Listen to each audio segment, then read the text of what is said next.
नमस्कार, प्रियांशी किचनमध्ये आपलं स्वागत आहे।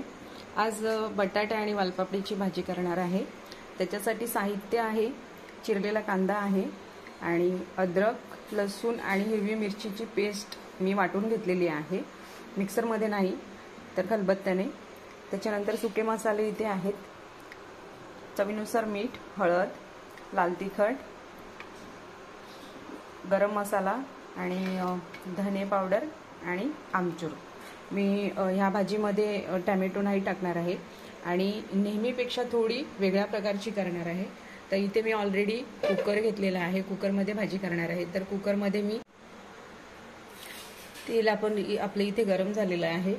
तेल गरम झाल्यानंतर त्याच्यामध्ये थोडंसं हिंग, त्याच्यानंतर हे जे वाटलेलं अद्रक आणि लसूणची पेस्ट आहे ती पेस्ट टाकूया। त्याच्यानंतर कांदा,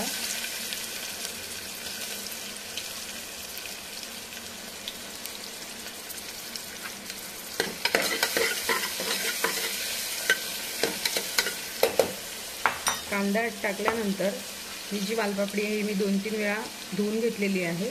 ही वालपापडी लगेच ॲड करूया त्याच्यामध्ये आणि वालपापडी आणि कांदा हे सोबत तेलामध्ये परतून घ्यायचं। तिथपर्यंत परतून घ्यायचं जिथपर्यंत ते ड्राय होत नाही तिथपर्यंत।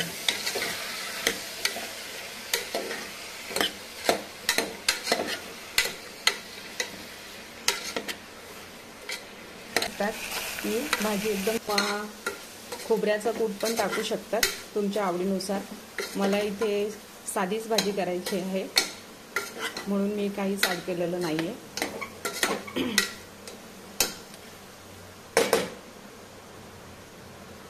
थोडीशी वाफ घ्यायची आहे झाकण ठेवून आणि नंतर आपण थोडंसं पाणी ॲड करून शिजायला ठेवणार आहोत।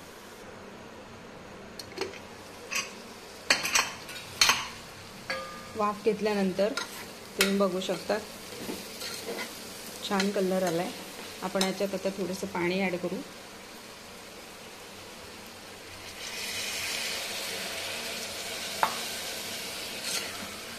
तुम्हाला किती ड्राय ठेवायचे आहे, किती रसभरीत ठेवायचे आहे, तशा पद्धतीने तुम्ही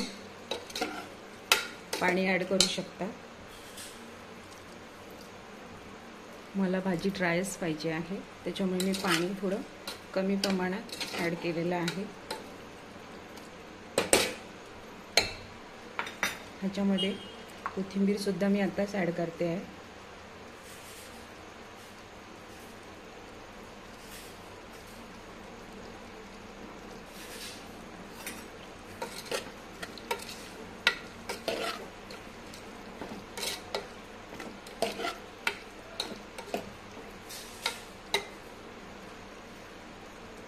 कुकरचं झाकण लावून एक मध्यम आचेवरती 2 ते 3 शिट्ट्यांनंतर भाजी मस्त शिजलेली आहे आणि तुम्ही बघू शकता खूप छान भाजीला स्ट्रक्चर आलेलं आहे।